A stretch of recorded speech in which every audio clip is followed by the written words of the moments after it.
stage is set and we are finally here. The time we've been waiting for and the much awaited and anticipated TV reality show is right here on your screen.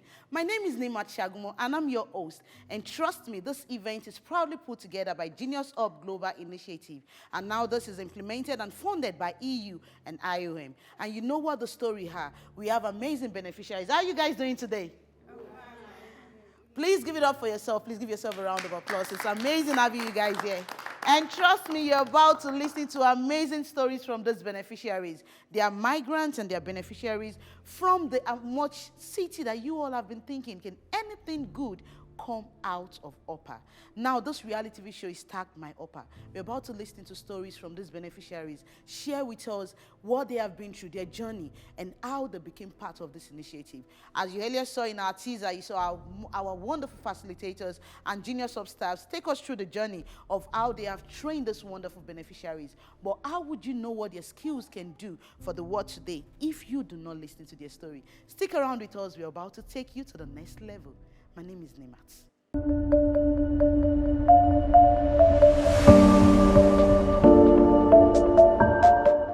Yes, we're back and it's been a nice break. Okay, we're still on the reality TV show My Upper. And with me on my seat today, I have Mrs. Lilian. How are you doing? I'm fine. Are you guys not excited to see her here? Please give her a round of applause. Please cheer her up. Okay, Lilian is going to be sharing her story with us. And if you're just joining in on the program, we're talking about everyone's story. We know recent times, the U.S. government, global community, they have helped Nigerians and Africans return migrants back to their communities. Now, geniushubglobal initiative, funded by EU and IOM, we have a lot of beneficiaries, over 50 beneficiaries, who have been trained in the creative industry. And now they're about to share their story. Where did they start from? Why the creative industry? And where do they see themselves in years to come? Now, Lilian, the whole world is out there. They want to see you. Number one, say hello to them. They're looking at you. Hello, everybody. Okay, Lilian is saying hello. Lilian, how are you doing today? I'm fine, ma. Lilian, please, can you take us through your story? Take us through your journey. Who is Lilian? Where do you come from? My name is Lilian Okugun. I'm the fifth child of my parents. I'm the fifth girl. I lost my parents in the cold and the blood 2004 and 2006. So from there, it was not easy. I was staying with my auntie. It's okay. So I tried going to school. She would allow me to go to school, but when I wanted to write my WAEC, she didn't fund it for me. After I finished writing my WAEC, due to I was hawking, selling things on the street, I paid my school fees myself, going to school. But when I tried to go back to school, I couldn't. So the remaining money I've saved, a friend told me about travel of Libya. It's okay, Lilian, it's okay. Okay, yes, we get to be emotional on set. We get to be emotional while we're telling our stories. But we're not going to miss out the main point, My Upper. Now, Lilian, a friend of yours told you about going to Libya. So what did you do? I told the person that I have some money with me that I've saved. Okay. And I said there is no problem. That when I get there, I can pay the person up. I said, okay. So she told me like So what year was this? 2017, July 12th. Okay. So she told me, I never told anybody because then I was sleeping on a completed building. Oh. It was 6 o'clock. She said the bus is already at the road waiting, that there are so many people, it's remaining only me. And I said, no problem, I'm already on my way. She told me to get some food. Okay, can we take a quick break while we get Lilian hugging it up? Then we'll be right back.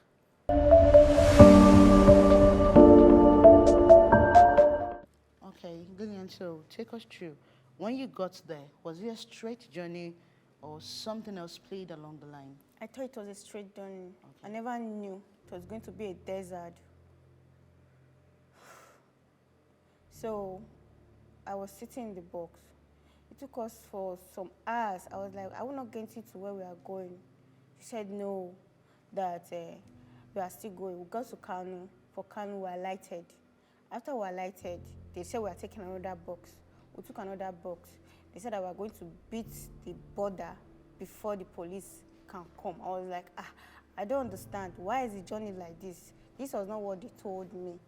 And I said, okay, no problem. When it was daybreak, then they've already made a passport that is not original.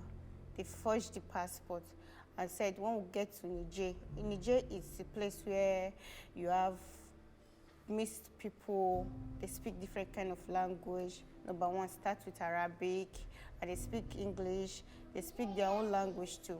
So when we got there, then I said we are still going to journey. And the bus we used was like that of a luxurious bus. It took us for a day. We arrived in the middle of the night in Agadez. They call that place Agadez.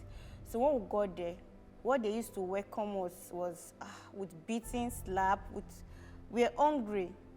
Even then. When you got to this place? Yes. When you got to Kano, did you not have any inclination, like, let me go back? The person was just pressurizing that, you know how much you don't pay? Why you go do like this? You tell me, you can't cry, meet me. So why you want to do like this as if I be bad person? I was like, no, I never meet you. Just that I have not gone through all this kind of thing. She was like, okay, no problem. Just use your head. I'm not there for that one. I may not be like say, I do good, made a pain. I was like, I'm sorry, I didn't mean to hurt your feelings. So when we got there now, they beat us. They're like, those people that came today, people should stay in one place. I could just say, God, which kind of thing? They just gave me dirty slap when I was like, I want to drink water. They said, where is your money? Where is the things you people brought? They put us in one place. So after then now, they started selecting people after 1 or 2 days. And if they want to give you water, they give you water with small, they call it shisha. Shisha is like Kragolis water, big one. They cut it, and that's the one you used to bath. Then after bathing with my period, I don't have choice now. I've left the house, I've left the house. You can bathe for a day, or you can't bathe the next day because you buy water. So after then, I said some people had to enter the desert. And I said, is it not my thought? They said, no, you are just coming. So I was like, okay, no problem now. 1, 2, 3 days, I was still crying. Then later they will come, they'll select girls that they want to sleep with. I was even praying. Then there was a dark room. I went to hid myself inside that dark room. I didn't want anything. This was not what I really vowed for that it will happen. Okay. So that night now, they'll come select different girls. They'll take them, go and sleep with them. The next day, they'll bring them. With their concepts not taken, they will not all ask them, this is what you want. They'll just take you forcefully. So that aside, when it was time for us to enter the desert, they took us to an open place. They said we should wear our shoe. Anytime can be 6 o'clock. That if police come now, they used to call it bust. In terms of you come and scatter the place. Anybody cash, you're on your own. So nobody came for us that night. So they now came, put us in an ilos. Okay. So the ilos, we have like 47 people. And these 47 people, it's not the people that will really get to the Libya. Okay, fast forward, Lilian. How long did it take you people to journey and get to Libya? Did you still get to Libya? Yes, by His grace, I did. I spent 15 days. We were left inside the desert for 10 days inside. They said our vehicle, the police there, they called them Arabu police, they seized it. So we're there, and where we're there was no food like that. So people that was coming from desert that saw us, they weren't giving us food. So later they brought another vehicle that came to carry us. As we were going, there was no water again, because the few water we have, they mixed it with fuel container. So it was smelling fuel. Most of us couldn't drink. So the fuel, the place they want to go and get, the way they want to go and get water, there were police guarding it. So some of our passengers died. When they died, the driver said they can't carry the rest of us if we don't bury them. So after we buried them, They carried us. That was how we got to a place. There was no water again. There's this camel where they used to train them. They now said we should drink the water. And I said, I can't drink this kind of water. So I have small water I hid inside my body. So I was using the cover to be taking it because The of cover of the eggs.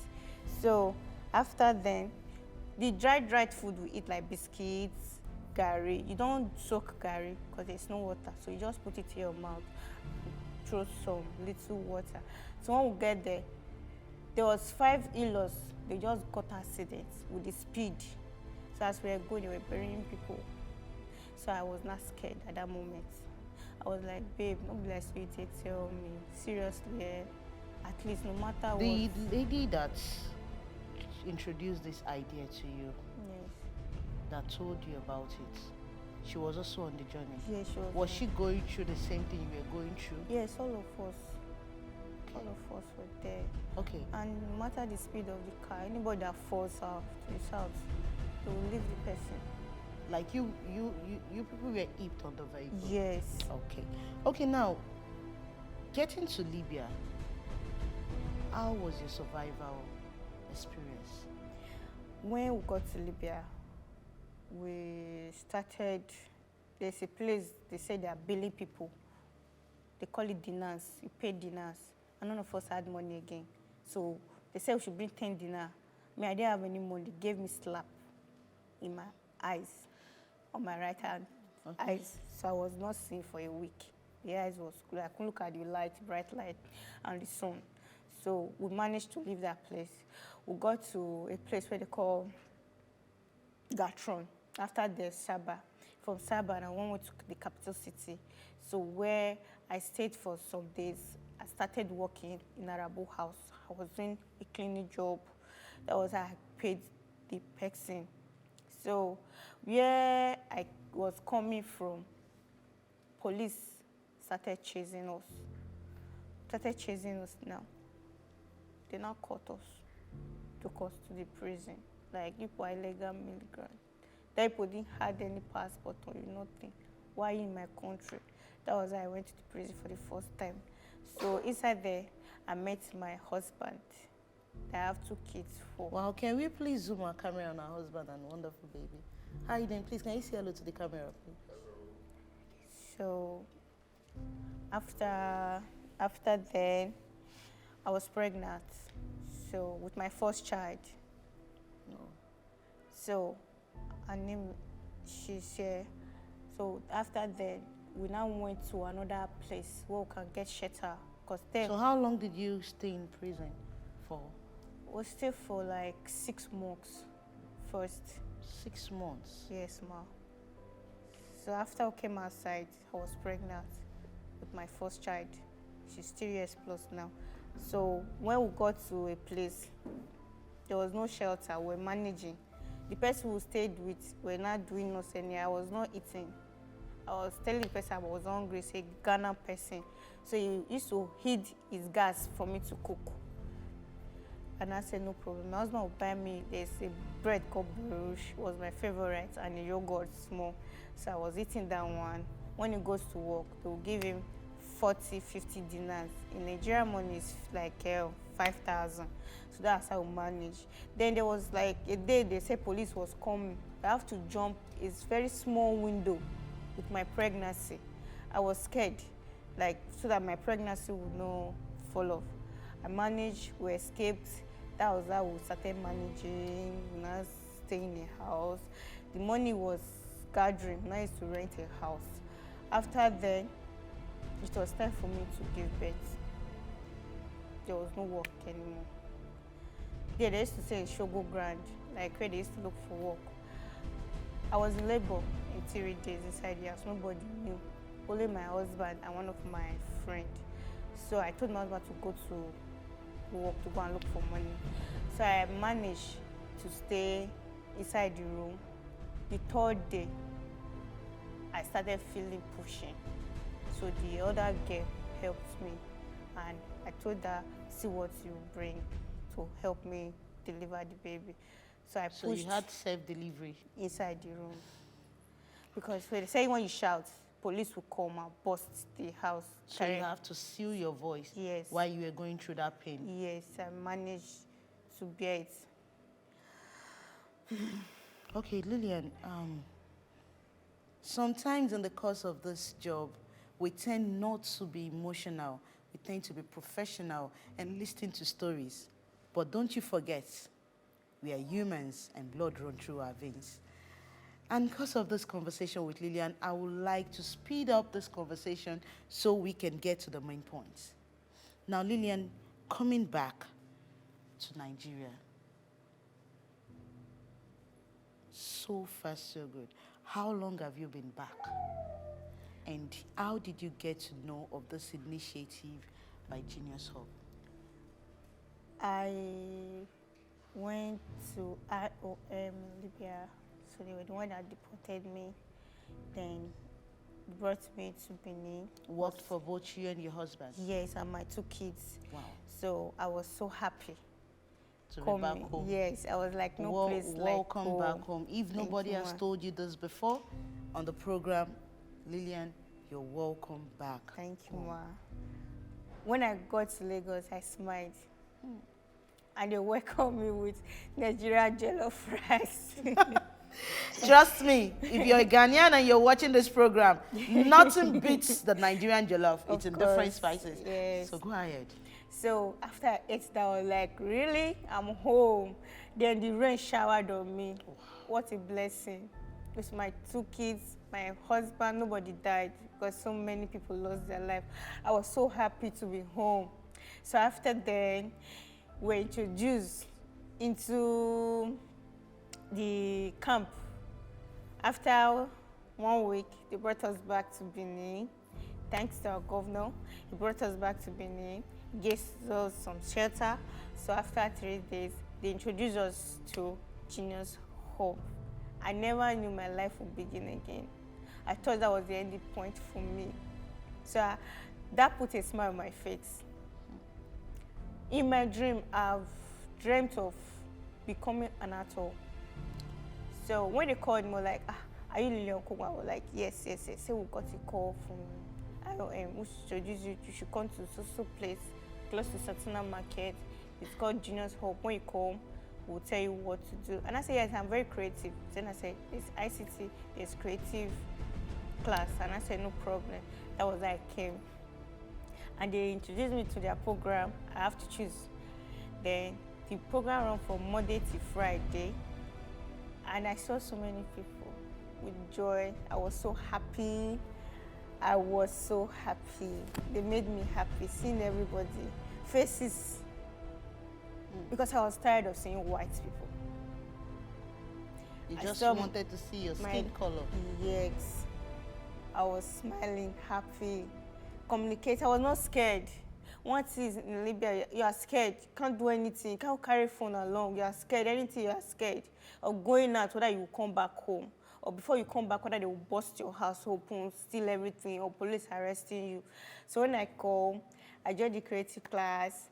So throughout the program, I meet people, I interact, and there was nothing like straight fright.